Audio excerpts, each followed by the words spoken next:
Houses of War. The What If Show. Show. What If Show, hosted by Darius Davis, where real issues meet real people, where culture meets politics. From community leaders to athletes, activists to everyday voices. If it matters to people, it matters here. Where So the ask truth, yourself, you what if know, we ain't the only what if we truth that listen? What if change exists. started with a conversation? Every street got a story, every block got a legend, every city got a what if, every rumor got a message. We take the myth, the whispers in the night, flip the script, shine a light, turn the shadows into sight. What if studio? The What If Show. All right, ladies and gentlemen, today I have my friend Byron Walker with the Dream Foundation. This is the What If Show. This is Darius Davis, the host. If you would like and subscribe to the What If Show. And first off, I want to allow Mr. Byron Walker to introduce himself. Mr. Walker, for people who don't know you, who is Byron Walker beyond the foundation? Good evening actually. Byron Walker Beyond the Foundation. Man, I'm just a regular old guy, man, husband, uh father, uh Christian man. I'm a veteran. I've been in the Alabama National Guard 27 years, and hey, I'm just a regular Joe, man. That's awesome. That's awesome, man. I'm gonna tell you a little bit piece about my experience from knowing Byron. I can remember being a real small kid, and I remember some of my cousins tell me, "Say, man, they playing basketball down the road." And I said, and I went and looked. I said, Byron. I said, man, I saw Byron, and I think his brother and a few other guys. I said, them guys too big for me to go out there and try to play against. And that's what we used to do. Coming from a small town, we play a lot of basketball. That's And right. that's where I remember him at, just playing basketball on that dirt yard, man. That's right. So now we're looking at the Dream Foundation. I kind of want to know, what kind of life experiences have shaped your passion for helping people? So I would have to say, working with my dad. I grew up. My dad, he had his own business. He did lawn and landscaping, and growing up watching him, he helped a lot of people in that line of work. So it just kind of rubbed off on me, um, just to want to give back and help people. I kind of get like a fulfillment out of it, you know, helping somebody that needs help. So it pretty much comes from how I was raised. Awesome, awesome. Like you said, a lot of people look at those situations and say, "Hey, I would like to help out." And I know, man, you got to be a special person, man, to want to help people like you do. That's right. So,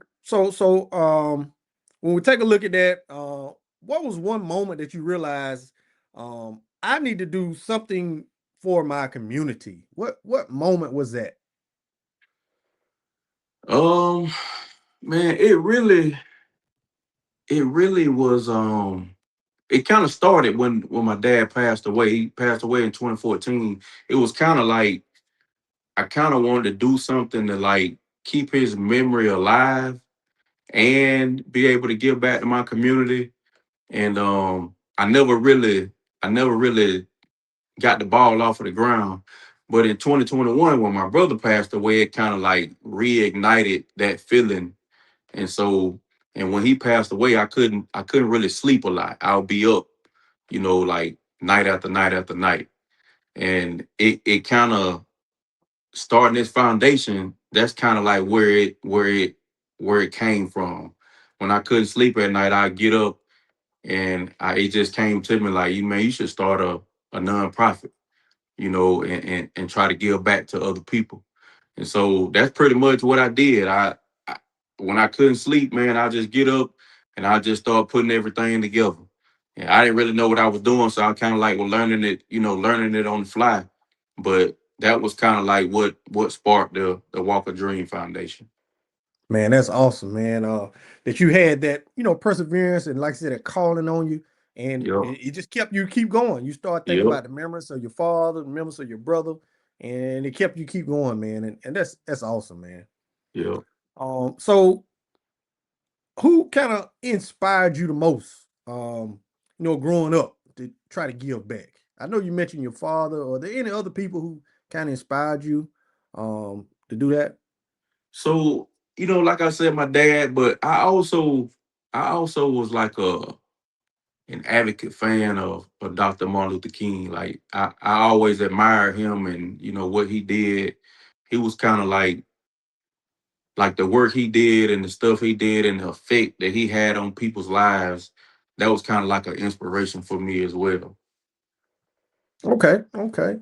I know he did a lot with basically, sacrificing and doing a lot within the community. So when we Yep. hear Dr. Martin Luther King's name, we always think of, service, community service. Hmm. That's great. So what keeps you motivated, man, when things get tough when you're working with your foundation, man? Are there any things that keep you motivated? Um, man, man, just Jesus Christ, man. Like well, and my daughter. Now, I would say that's like my drive, you know. Because when you responsible for somebody else, it it always give you drive and motivation. Because you got to show them what right looks like. You got to be a good example for them. So I would say just basically, my family as a whole, that's like all the drive I need right there. Oh man, that's amazing, man. That is amazing.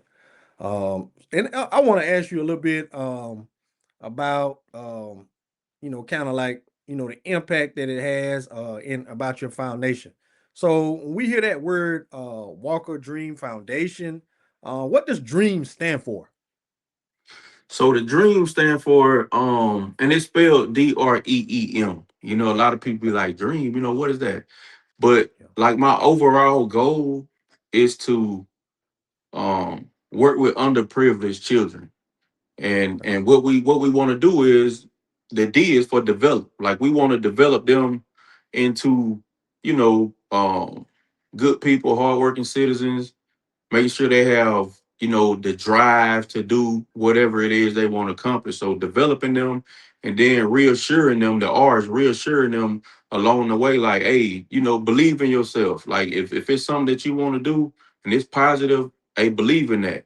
And that kind of like that goes to the E, that kind of like empowers them, like, hey, I got other people believing in me. It's not just me believing in myself. And that leads to the second E, which is elevating them. It's taking them from that level of I'm not just thinking about it, but I got people that's helping me to actually put it into action and put it into motion. And then, I mean, at the M is to motivate. Once you get it, like, hey, now all I got to do is stay motivated and continue to do what I already started. Awesome, man. That's some great acronyms, man, for that word dream. So in this situation, a lot of people say, hey, for me to get involved in something, I was trying to actually help someone. So what problem were you trying to solve when you started this dream foundation? Were there any problems that you were trying to solve? Yeah, I really was trying to you know, fill the gap in the underserved community. You go into a lot of communities, they have a lot of resources. Like they have um, resources at the tip of their hands. But with the Dream Foundation, we were basically trying to um, find a way to get those resources to the people that need them so that they could have, success in whatever it is that they're trying to do. Awesome, awesome. So you guys are basically the tool to kind of bridge from the resources to the people that actually need them. Exactly. Exactly. Gotcha, gotcha. Reaching out to the people that has the resources, that has the money. Like, hey, basically asking. Closed mouth Gotcha. don't get fed. You know, That's it. and a lot- That's and a it. lot of times all you got to do is ask. That's it. A lot of times, a lot of people don't know that. Yep. And then, a lot of people don't know how to ask. Yep. So it's great that you guys are there to be able to know how to ask, and know how to get those resources and funds to the people that need it. That's right. That's great, man. So right now, are there any programs that you are most proud of right now, that you have been associated with or that you guys have sponsored? Oh yeah, definitely. I would have to say the backpack drive because that's been our most consistent event. We actually partner with Created to Lead, which is founded by Javen Williams and Jada Williams, and we partner with them every year right before school starts.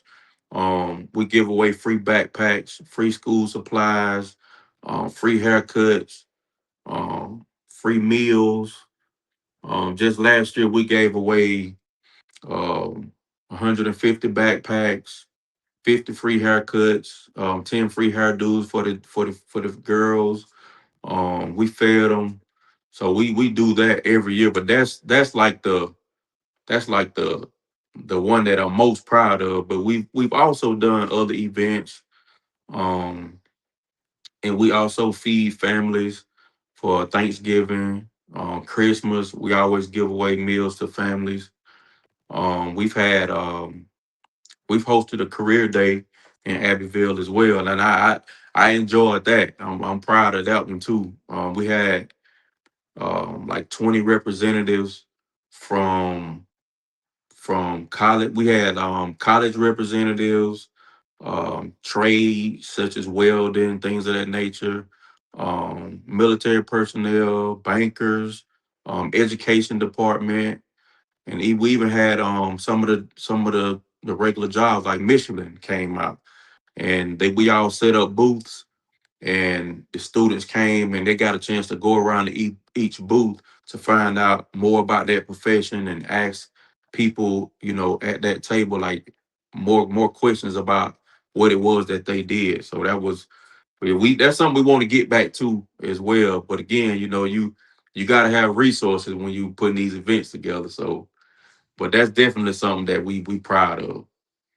Man, that's awesome, man. I work in education myself, man, and I see it a lot of times where the kids are in need, especially backpacks and school supplies and things of that nature. Now, a lot of time I see them come in, they have on brand new shoes, they have brand new shirts, and they don't have the backpacks, the school supply. Some of them don't even have a haircut. So, man, Yep. that's excellent that you guys were able to, kind of feel that need, man. That is excellent. Another thing I want to ask you about is the respondents from the community, man. How have the community responded to your events and your sponsorships? Have there been good participation, or have you heard any feedback from the community? Man, oh my God. The community is a big part of it, man. The responses, especially in Abbeville, Abbeville community, man, it's been great. They responded in a major way. I mean, every time we have an event, um, they support us from the buildings to the volunteers, people making donations. Like the support has been amazing from the city of Abbeville, and all even here in Anniston, where I live now. I mean, we receive support from here as well, and we're grateful for that as well because we've done a couple of things here in Anniston. But yeah, man, the support all around, it's just been amazing. It's been amazing. Man, that's great, man. When you see that you're getting that kind of support, that means you're really helping people, really reaching out to folks, man. That's Yeah. great. What kind of impact have you seen on kids and families when you start some of these sponsorships or some of these programs? What kind of impact have you seen? Man, it's man, just say the backpack drive, for instance, to see the kids' faces light up, man, when they get those backpacks with supplies and they know like, hey, this one less thing I gotta worry about. I got this right here. And to get that free haircut, like I know at least on the first day of school, like I'm gonna be fresh. I got this fresh Yeah, haircut. So yeah, man, it's just and they're appreciative of that. So and to see their faces light up, it just give you a feeling like it's really hard to explain it. yeah, But every year, man, every year, I look forward to that. I look forward to that feeling, like, because I feel it every year, and just to see it do something to me.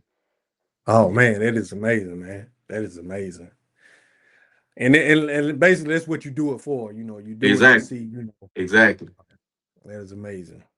So I want to ask you some more things about some of the challenges some of the youth are facing that people don't always see. Some things you might have noticed in the kids. Are there some challenges and things that we may not be able to see in the first beginning? So a lot of people might not know this about me, but I'm also a substitute teacher. I substitute a lot of, like, in my spare days. I sub, and I a lot of kids. I I hear a lot of people say, "Oh man, that kid right there, he bad," or he a handful, or whatever the case may be. But one of the things that I think a lot of people don't realize is, these kids are a product of their environment, where they come from. So when that kid come into the classroom and they acting out or whatever the case may be, it's not necessarily that they're bad. It's they just need guidance, and they may not have that at home. So my challenge, to the educators and other people that have to deal with the kids is to just remember, this kid may not be receiving the tools that he or she needs to act accordingly in the classroom. So it's really not all on them. So Yeah. just remember, and leadership and guidance. A lot of schools, and I mean, this, most school teachers are females, Yeah. and a lot of these kids, like, they need positive male guidance, male role models, Mhm. and Yeah. they're lacking that. So um if you don't have all the tools that you need to be a certain way, then you got to figure it out on your own.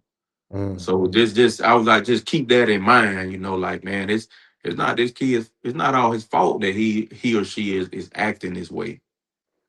Most definitely, most definitely.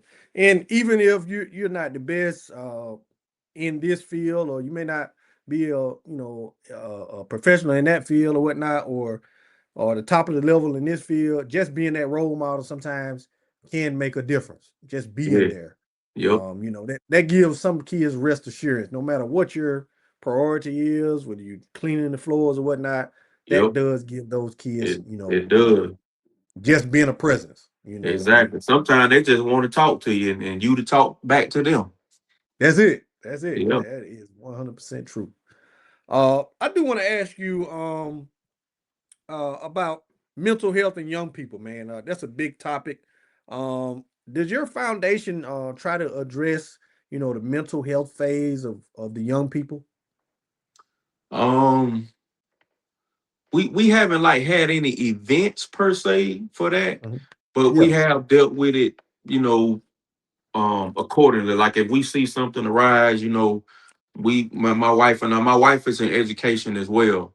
Okay. So we try to make sure that we're we're we're pushing counseling toward pushing them towards counseling, because a lot of times counseling is a necessity to getting Mhm. a kid to, under control and behave like they should. So but that is on our radar to have events that, that addresses mental health. Okay. Okay. Awesome. Awesome. So, what kind of advice would you give to young people and those kids who are trying to stay focused? What kind of advice would you give to a young person that want to stay focused and there may be a lot of things going on? What kind of advice would you give them? I would tell them um not to give up, to stay focused, and, take baby steps, short-term goals. Don't try to hit the ball out of the park. Take baby steps, one bite at a time, and to continue to move forward. Martin Luther King had a quote, where he said, if you can't fly, then run. Mm. Can't run, then walk. If you can't walk, then crawl. But whatever you do, keep moving forward. Like that, don't give up. Because a lot of times if we stop, it's hard to start it back. It is. It is. It Yeah. really is. Really is, man.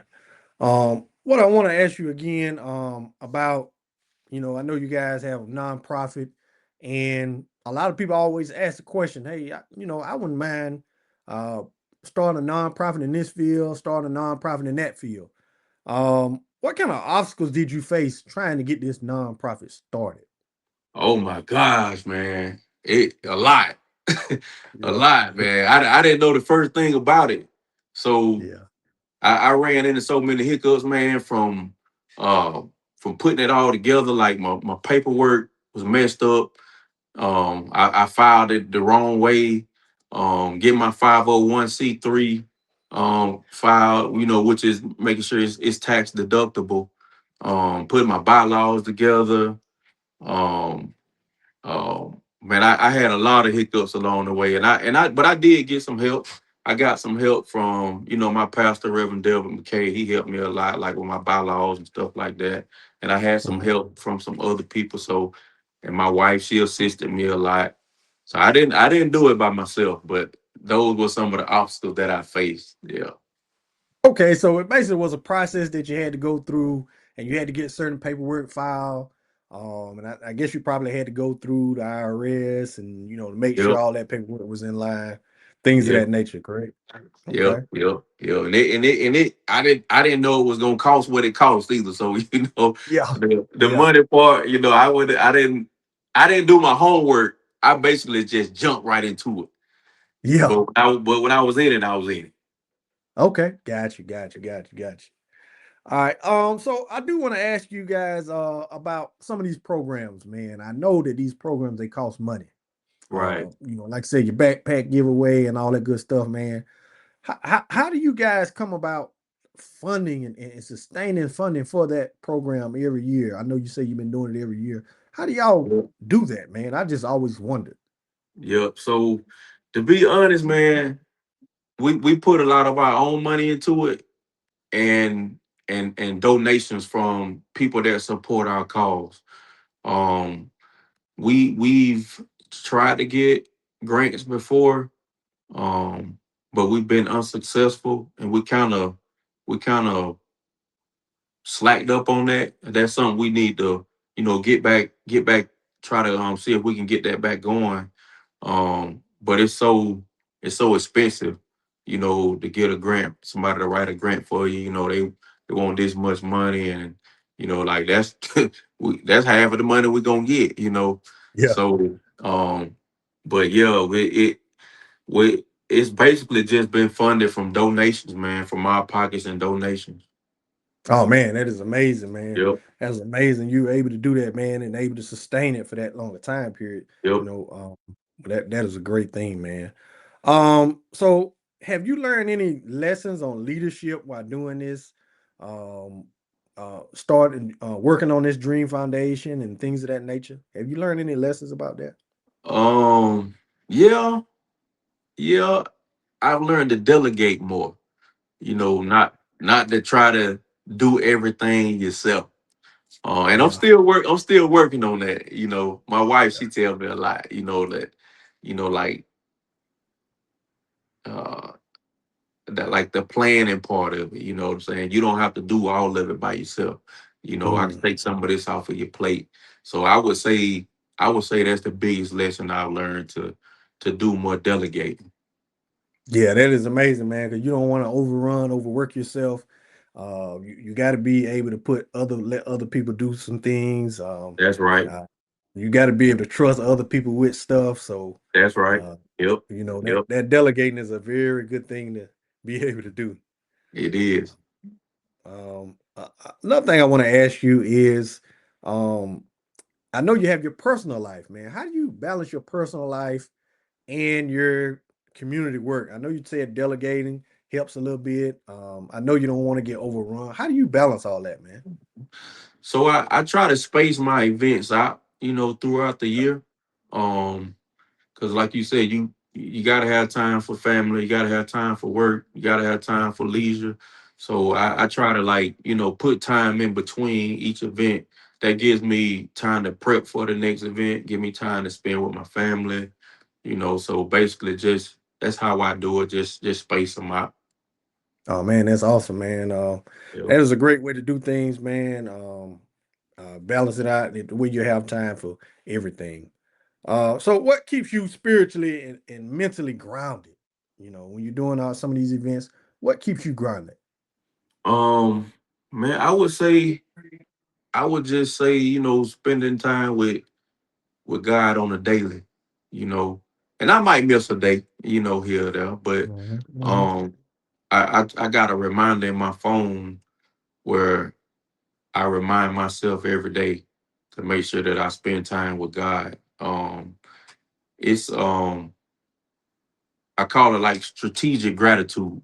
I was Mhm. listening to the Jacqueline Carr show one day, and she talked about strategic gratitude, basically, um, being grateful, being intentional about Mhm. thanking God for the things that He's blessed you with, even if it's not just the big stuff, the small stuff. Yeah. So I would just say, I would say that's how I stay spiritually grounded. Oh man, that is amazing, man. That gratitude goes a long way. Yes, So I want to ask you this question, man. In the next 5 years, where do you see the Dream Foundation at? man. In the next 5 years, man, hopefully we'll be able to start giving scholarships, provide scholarships to graduating seniors. We got to get on this, get back on the ball with this grant thing. Hopefully get some grants and be able to provide scholarships. To seniors that are going to colleges to kind of take a little bit of the burden off of their plate to be able to assist them with their education. Man, that's amazing, man. That is amazing. And I'm gonna tell you with scholarships, no matter how small you start, whether it's $100 or $200 scholarships for somebody, Yep, man, that will make a huge difference for someone, trying to go to yep, college. Yeah. that's right. I definitely hope you're able to get that started, man. That would be a great help to the Oh community. yeah. Do you have any upcoming projects or events that people should know about coming up here pretty soon? Um, not soon. Not at this time. Our next project will be that backpack giveaway, and that's normally in um July, August, July? like Okay. the first week in August. Yeah. Okay. Awesome, man. Awesome. So how can businesses or community members partner with you, man? Is there a way, say for instance, a business or a community member want to donate or they want to help out with some of your events? What can they do? How can they get in touch with you?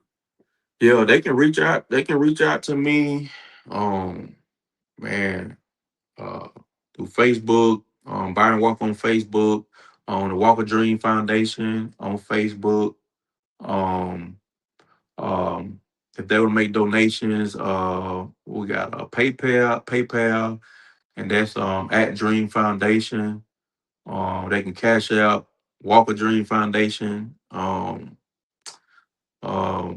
or they can contact. I mean, there's a lot of people that they may know that can contact me if they can't contact me in that way also. Okay. Awesome. Awesome. So what kind of legacy do you want to leave when you start talking about this Dream Foundation? I know you mentioned you have a daughter, your family. What kind of legacy would you like to leave with this Dream Foundation?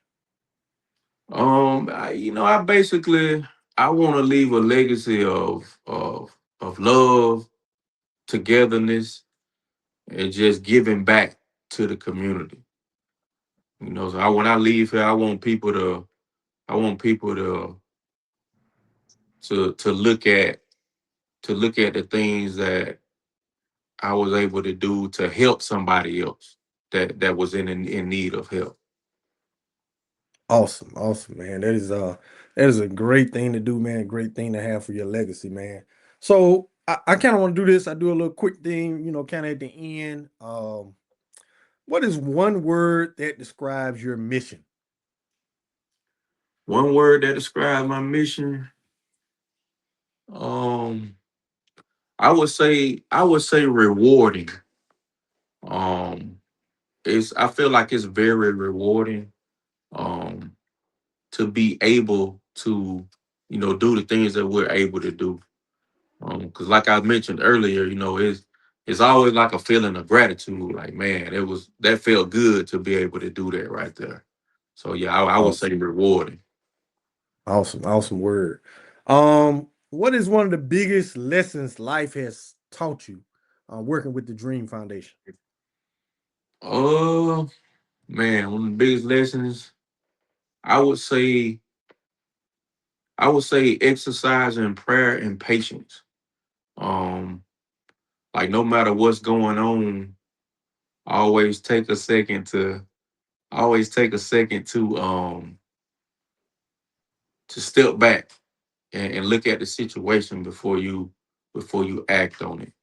So being patient and praying and like before you make a decision, get some guidance from God before you just jump out there and do it.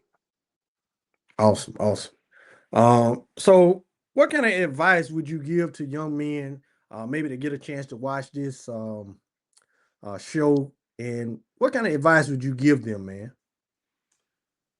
Uh if I could give advice to some young men, I've seen this happen. I've seen a lot of young guys get caught up in situations because they react swiftly. So I would say the advice I would give them is to always think before you react. Like don't make a 5-second decision that you're gonna have to pay for years of your life. So I would say just just control your emotions, take a step back, think about it before you react. Awesome, man. So if you could tell your younger self one thing, what would it be? Ooh,